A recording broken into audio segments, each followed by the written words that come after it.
Servus YouTube, Chef here. I'm joined today by my fellow Wolcen content creator, Steff the Dude. Servus, Steff. Hey, how is it going, guys? Today we want to give you a rundown of what's to come for the full release. Skills will be remarked, maximum level on skills will be 90, and all the modifiers and points are unlocked by level 59. We now only have a total of 10 modifier points instead of currently in the beta 20, so it will be cut in half. But the required points are also changing. Small nodes only cost 1 instead of 4, medium nodes only cost 2 instead of 8. And additional, we also get a major modifier which costs 3 points. On release, we will have a total of 40 skills with 16 modifiers each. The first skill that we got teased is Anomaly. You want to introduce that one, Steff? Hey guys, very excited to share this with you here. Anomaly, the first skill, what we're going to reveal today here, and that is a really awesome spell. Willpower cost is 200. The cooldown with 12 seconds is a little bit long, but we are going to be really excited about trying this out in the full released version. Average damage with 326 is really nice. Average damage calculations are always a bit scuffed, so we don't really know how much damage it's gonna deal now. Yeah, going to see that on the full. We're gonna see that here.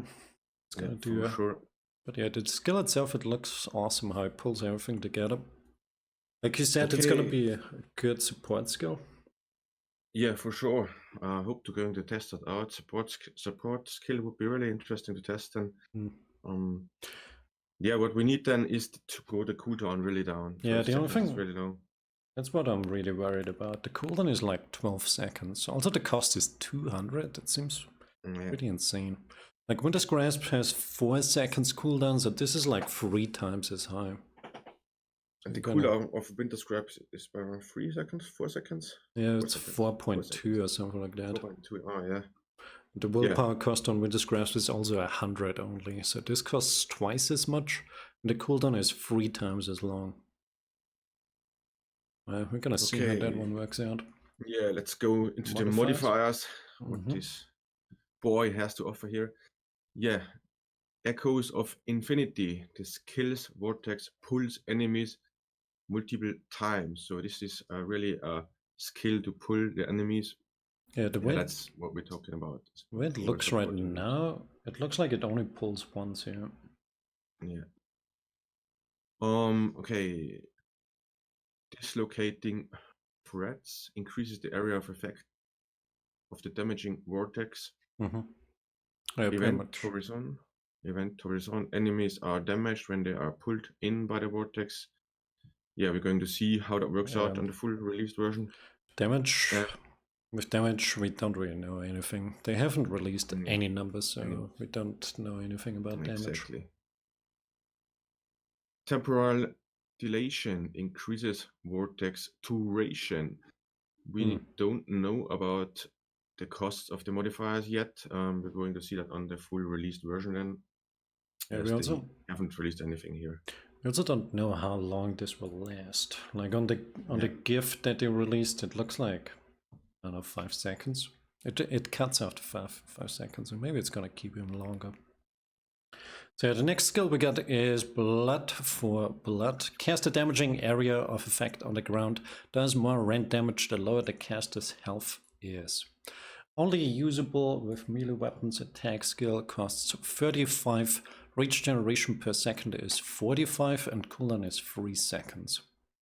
So I'm not really sure what I should think about that one.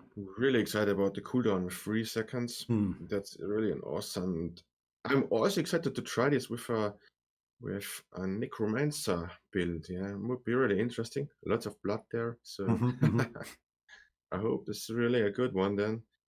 Damage, I don't know what the damage is about. There is not really anything about that. The only thing this will be about the health what you lost on you, correct? So I wonder how that's gonna scale. Yeah. Also on the GIF, it looks like he can drag that thing with him. It's like the Bulwark of Dawn, right? With the modifier where it always stays on you. So is there actually a modifier? The first modifier is Conniption. When cast, inflicts your missing health as damage. Okay. Suffocating You're missing eclipse. You're missing health as damage, so if you have your character missing 50k damage, then this thing will do 50k damage. Right?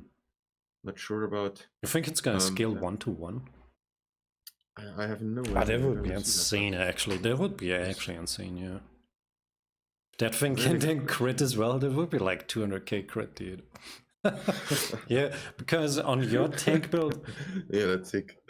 Because on your tank build, you went full health, and on my tank build, I went full all resistances, so I didn't even get that much health. But yeah, when you say like 50k, your tank build has like 55k. Yeah, it would be pretty bonkers actually.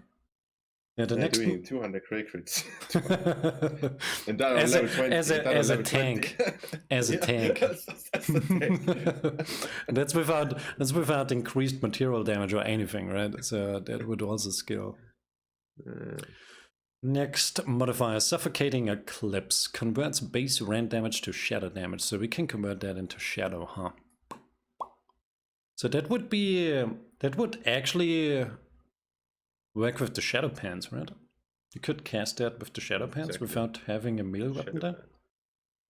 Because you can cast shadow skills. That's an interesting point, yeah. But you are right. Shadow. Got shadow damage here. Yeah. The next modifier, Maddening Pain. Chance to frenzy enemies in the area of effect. Frenzy, we don't really have that in the game. Don't have that in the game yet. So maybe that's something with like pulling aggro. Chance to frenzy enemies in the area of effect. No idea what that means. Reaching class. Increased area of effect depending on the number of players inside it. Oh, really? So they actually want to like focus on group content then, what it looks like. Nice, they have more stuff like that like works with your party, right? Depending on the number of players. So that only works with in multiplayer. I'm wondering also. Yeah, it would be great to test that out then. Next skill, Steph. Next skill, Lightbringer. Willpower cost 120. Willpower cost 120. Cooldown of 8 seconds. Charge a sacred spell that deals damage in an area of effect and teleports your character. At each new charging step, the area of effect and the damage are increased. Increased damage? That sounds pretty good. It looks like Aether Jump, doesn't it? Yeah, it looks like Aether Jump. It has more damage on it. It has a small delay on it though. Like here, it like actually jumps up and then comes down again. Willpower cost 120. Cooldown 8 seconds. It's not that less. 120 is not. Yeah, 120 is fine, yeah. Cooldown 8 seconds though. The reason why I like Aether Jump so much is because you have the modifier that removes the cooldown. Do we have a modifier on here as well? Yeah, let's check the modifiers. Plasmic Discharge here causes an explosion at starting point position. Starting point. Okay. Hopes arrival. Heals self at any allies caught within its area of effect upon landing. Heals self. Healing spell, huh? Any allies caught within area of effect upon landing. Okay. Holy Ground leaves an area of effect that damages enemies upon landing. Okay. Increases charging speed. Increases charging speed? Yeah, you can actually charge that as well, yeah. Wonder how that's gonna work out. Yeah, me too. Going to test that as soon as we can. The 8-second cooldown. The 8-second cooldown is gonna make that really bad, actually. I think 8 seconds is really a long time. Yeah, exactly. It really depends on how much damage that's gonna deal once it's fully charged. But yeah, so far when I read that thing, I'm really kind of underwhelmed from it. Right. Yeah, I agree. Next skill. Oh, Next, nice. Yeah. next skill, Death Gazer Railgun. That is actually the skill that I'm most excited for. Me too. That one looks amazing. Look at how he charges it Yeah. up. Yeah. Pew. And then you can release it early as well to deal like massive AoE as well. So charge a powerful sniper shot that damages in an area of effect. As the shot is charged, the area of effect narrows and the damage of the shot increases. There's actually a spelling error in there. So it's an attack only usable with bows and pistols. Reach is 150. No cooldown on it as it seems. So the first modifier is Reckless Gunner. Grants reach if fired at first charge level. So you can actually like spam that, right? If you like shoot it immediately. Next modifiers, Inflexible Blast. Greatly increases damage but can only fire when charged to maximum level. So you need to charge that to the very max. Greatly sounds really good. Greatly increases the damage. Greatly increases always like trigger me, man. You know the modifier with Gunslinger's Brand? Yeah, I think that one that is like completely busted. Doing increases really the damage all the time. Hoping for this one as well. But yeah, charging that thing all the time though? Not sure about that one. Like how long does it take? It takes like 3 seconds. If you would use that modifier currently in beta, man, it would be unplayable. Like it would be absolutely unplayable. Like in Champion 9, no chance. Like you cannot stand still for like 3 seconds. Hard. Right. Next modifier is Judicious Trigger. Increases damage if shot is released immediately after reaching a charge level. So every time like it narrows down, and then when you hit the sweet spot, increases the damage, right? I like that one actually because it like really gives you thought on how to play, right? It's like another thing that really changes how you play the skill. Next skill, Slow Learner. Increases critical chance per charge level. Crit chance doesn't matter whatsoever currently as it stands right now. I wonder how it's gonna work out on the full release. Because we have to dump everything into primary, and defense does not matter whatsoever, right? So we have everything into ferocity all the time. Critical chance. It does not state critical chance score, however. It says critical chance. Which means it would actually like scale better than usually. Because if something states increased critical chance score, it usually only affects like only 5% or something like that. In the end, because we already have so much critical chance score. Yeah, agree with that. So that is actually interesting. Maybe it then goes up to like 100% crit chance then. Maybe it always crits then once you fully charge it. Right, next one. Just the next other one. stuff. Dusk Shroud. Looks really good. I like it. It's a kind of for a shadow runner build. A new one. Dusk Shroud here. Drop a smoke cloud on the ground that grants invisibility and reduces threat. Only usable for daggers, bows, and pistols. Rage cost 120. Cooldown 7.5 seconds here. So we have here a cooldown as well on this baby here. Yeah, we don't know how long it lasts. So that's... Yeah, we don't know how long it lasts, and not sure about that. I've seen the GIF. Even any damage what this thing is doing? Yeah, there's nothing about the damage what this baby is doing. No, it's just defensively. No, it just makes you invisible. Just defensive. Yeah, it's defensive. I wonder how visibility is gonna work though.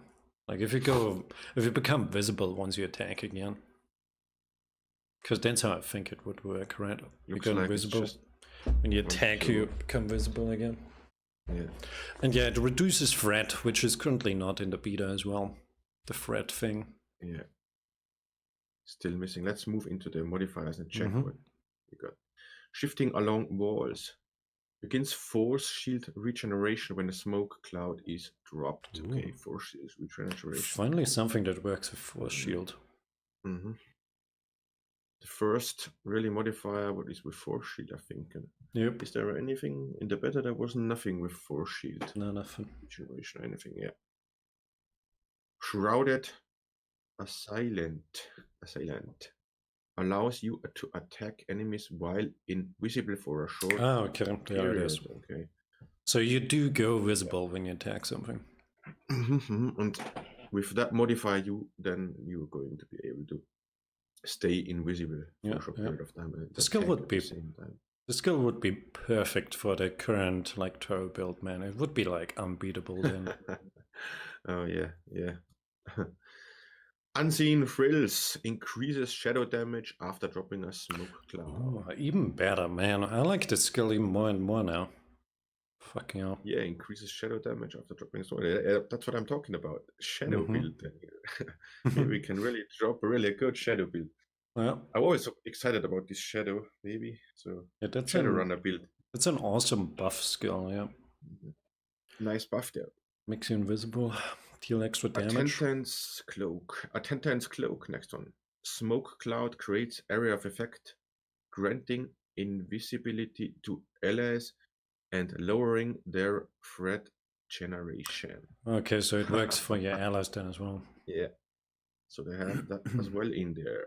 That's it for the showcase skills as of the 27th of January. In the next part, we will cover reworked gems and the new crafting system.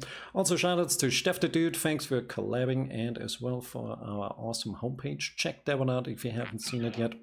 It's really awesome. If you need a quick reference for all our builds, see you in the next part. Servus YouTube, servus Steph, bye-bye. Bye-bye.